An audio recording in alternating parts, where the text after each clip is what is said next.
Hello, welcome back to the channel. Today is Sunday, we've got a longer video for you, taking another break from the bite-sized videos that we've been doing lately. Let me know down in the comments below which bite-sized video you want to see next. And it doesn't have to be Necrons, it could be any faction. Put it down in the comments below. So today we're going to be talking about 6 tactical blunders that you could be making within your games. These are the kind of blunders that can literally cost you a game of 40k. So let's break straight into number 1, which is using weapon profiles inefficiently. So we're going to break this down into 3 sub-points. The first is weapons within one unit, the second, weapons within multiple units, and the third, using incorrect weapons. So let's start with A, weapons within the same unit. So I'm going to give you an example here, bringing out the Doom Scythe. Now the Doom Scythe has got 2 weapon profiles. It's got the heavy death ray, as well as the twin Tesla destructor. Now with the example I'm going to show you right now, we're going to go up against some Space Marine attack bikes. Now these models have 4 wounds apiece, so the question I'm going to ask you, what weapon do you use first?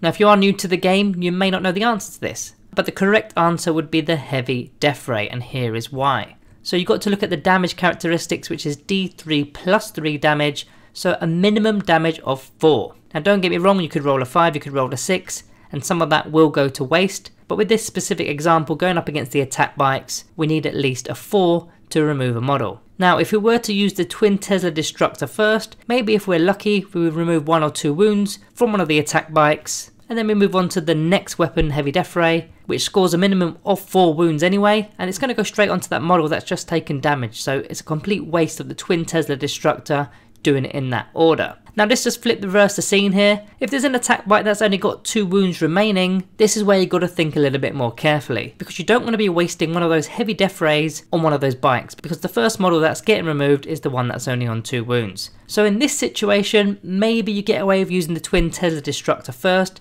Maybe you get to peel those 2 wounds off, or perhaps even fire with another unit first with some light range weaponry to try and get rid of those 2 wounds before you begin to use the heavy death rays. They're the big weapons and you don't want to be wasting them on models that don't have a lot of wounds left. Now this is going to be similar with other units such as the Ophidian Destroyers. The Ophidian Destroyers have 3 different weapon profiles within a unit. They've got the Reap Blades, which are damage 3, the Threshers, which is damage 2, and the Ophidian Claws, which are damage 1. So you've got to make a decision before you start rolling any of the dice which ones you're going to use first, because it is important. You don't want to be wasting any damage this way. Now onto the second part of that topic, weapons within multiple units. In this example we've got 2 Locust Heavy Destroyers and a unit of Wraithguard that are looking to completely melt our Locust Heavy Destroyers there. Now one of those Wraithguard models is on a single wound remaining. Now we don't want to be targeting them just yet with the Locust Heavy Destroyers, because those Ghost Destructors, which are 3d3 damage, averaging 6, potentially 9 damage, will go completely to waste on that single wounded model. So we need to get rid of that model first. Again, I'm going to bring the Doom Scythe back into play here just to bring back that example.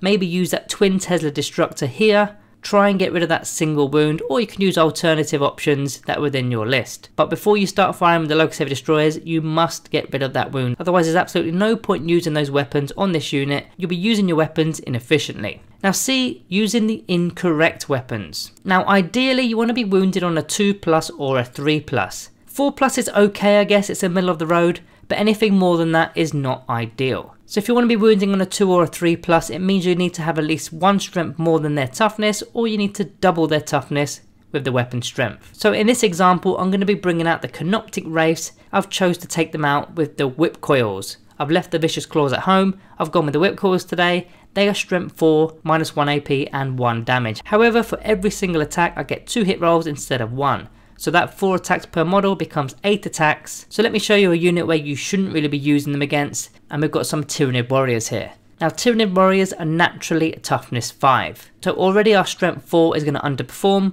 Okay, we get double the amount of attacks, but we now need a 5+ just to wound them. We're already hitting on a 4+ as it is, so we're already losing half the dice just there. So when 4 hits go through on average, you then need a 5+ roll. You'll be lucky to score 1 or 2 per model. Now using these the correct way, if you're going up against the Tyranids again, you'll be going for the Gaunts.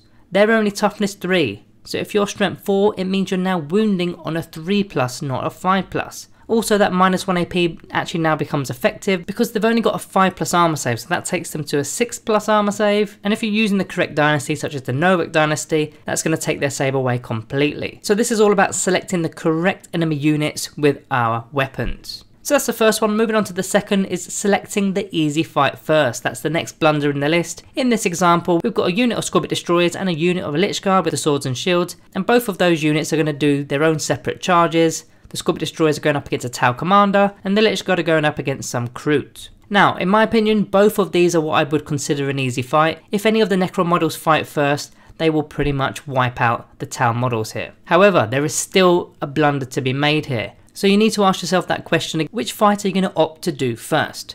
I've seen this in almost every game I play. My opponent chooses the wrong fight, and here's why. So let's say, for example, we chose to fight with the Lich Guard models first. This will be the incorrect decision, and this is why. So the Lich Guard will pretty much remove the Kroot unit without a problem. We've got strength 6 weapons, -3 AP, 1 damage. It's going to literally remove the entire unit without a problem there. Then you go on to your second fight with the Scorpion Destroyers, and all of a sudden your opponent is going to be using the counter-offensive stratagem for 2 command points. In this particular situation, you've got a Tau Commander with a strength 10 weapon with 5 attacks, -3 AP and 3 damage a pop. Your Scorpion Destroyers do not have an invulnerable save, so they're going to have a 6+ armor save, and anytime you fail one of those rolls, you're going to lose a Scorpion Destroyer. So once he does interrupt, you're going to pretty much lose your Scorpion Destroyer unit, and this is how the situation is going to end. You're going to have a victorious Lich Guard unit, but you're also going to have a victorious Tau Commander. Now, if you rewind the clock and you started off fighting with the Scorpion Destroyers, they should quite comfortably wipe out that Tau Commander, not a problem. High strength, high AP, high damage weapons with a lot of attacks, it should not be a problem at all. Then we come on to the Kroot. Now the Tau opponent is very unlikely to be interrupting with 6 Kroot models against Lich Guard. Very unlikely to get any damage whatsoever scored. Maybe 1 if they're lucky, but they're going to save the 2 command points. And what's then going to happen is both of those Tau units are going to get destroyed. Make sure you're thinking about which fights you're doing first, and if you can avoid it, try not to charge too many good things in the same charge phase, because you have to expect them to interrupt at some point and you may lose a unit. Number 3, blunders regarding your piling, consolidation moves and basing. So that's 3 sub points, let's break into them. So in this example we've got a unit of flayed ones. I've got a 20-man unit, but I've zoomed in, there's only 5 that are on display at the moment, and they're going to make a charge move against some orc looters. Now if you are the charging unit and you expect to win the fight, do not touch base on the charge. And I repeat that, and I'm going to even change the writing to red.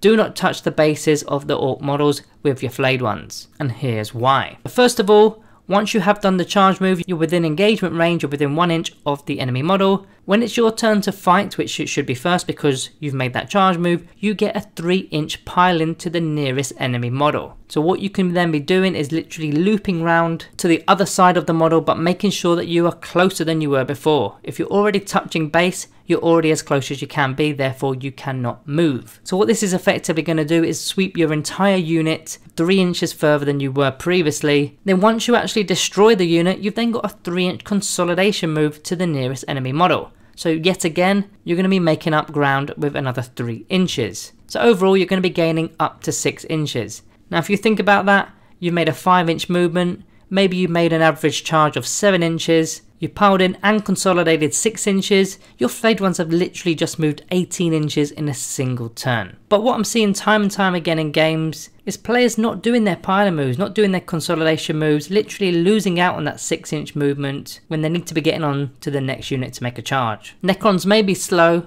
but yeah, this is where you can make up some ground. Now let's reverse the picture here. We've got a Doomsday Ark and there's some Drukhari witches about to charge our units. Now if the Doomsday Ark did manage to survive their onslaught of attacks, once it is the Doomsday Ark's turn to fight, make sure to touch as many bases as possible, because on the Drukhari player's next fight phase, they're going to do the same thing again. They're going to pile in another 3 inches again, and they're going to be making up ground. If your Doomsday Ark has been caught in combat and you're not looking to fall back, yeah, you need to tie the models up and hold them back so that they can't move on to their next target. Bear in mind this is only a 5-turn game, so if you can slow them down even 3 inches, that can completely eliminate one of the charges late game. Now before getting on to number 4, just wanted to turn your attention to the Magnet Baron, which is our sponsor for the video today. If you don't know who the Magnet Baron are, they're an online store that will supply magnets for your minis. There'll be posable magnets, so all your models that have got the fly stands, they're not going to be snapping when you're transporting your models to your local games. So head on over to the Magnet Baron, link will be down in the description below. That's the Magnet Baron.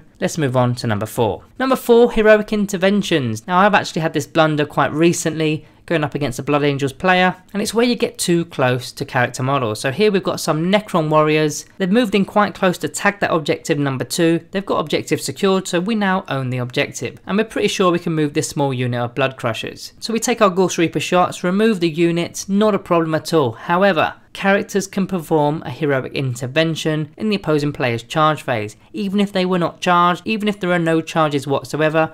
As long as they're within 3 inches and they're moving closer to the closest enemy model, they can perform a heroic intervention. So all of a sudden in this example, there's now going to be a Bloodthirster in the Necron turn, and yeah, he's going to literally have his way. He's going to be taking some metal skulls for his Skull Throne. I've seen it happen numerous times. Like I said, I've done this myself. I've lost Necron Overlord doing this. Number 5 is getting intercepted. Now there's loads of interception stratagems within the game. I've got 4 examples to show you, just so that you know what I'm talking about. The Space Marines have the Auspex scan, Thousand Suns have Inescapable Forewarning, Eldari have the Forewarned, and even the Necrons, we have our Arethic Interception, although that only applies to our Hyperphase Hunters, such as the Hexmark Destroyer and the Death Marks. So what it means, if you're coming in from Deep Strike, maybe it's your Flayed ones. The Flayed ones have got the Deep Strike ability with the Dimensional Translocation ability. They're coming in, and normally it's an 18-inch range from an opposing unit. So if they're coming in, they're able to fire as if it was their own shooting phase. Even though it's your movement phase, they're going to be firing at your models. Now Flayed ones have only got toughness 4, they've only got a 4+ armor save. There's a buttload of range attacks firing at our Flayed ones. They're probably not going to last, and they're likely coming in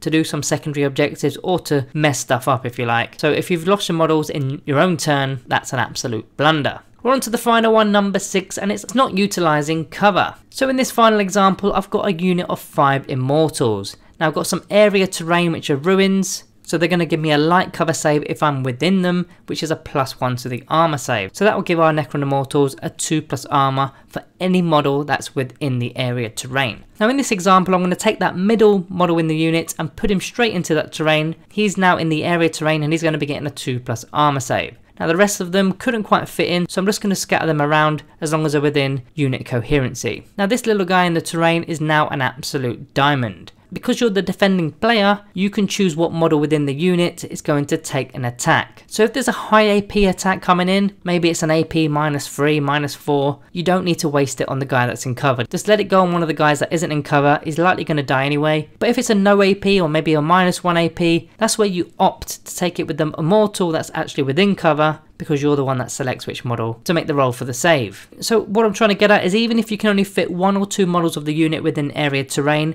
it is very beneficial to do so. Even if they're tipping their toe in, that's more than enough, they are touching the area terrain. I've seen it time and time and again where opponents feel like they can't get in the terrain, so they go around the sides of the terrain. They're completely losing out on terrain cover there. Light cover is right there, they don't want to take it. So that is 6 tactical blunders. If you have any alternative tactical blunders that you want to put down below to share with us, put that down in the comments below. Guys, if you haven't already, remember to like and subscribe. Thank you all for watching, and I'll see you next time.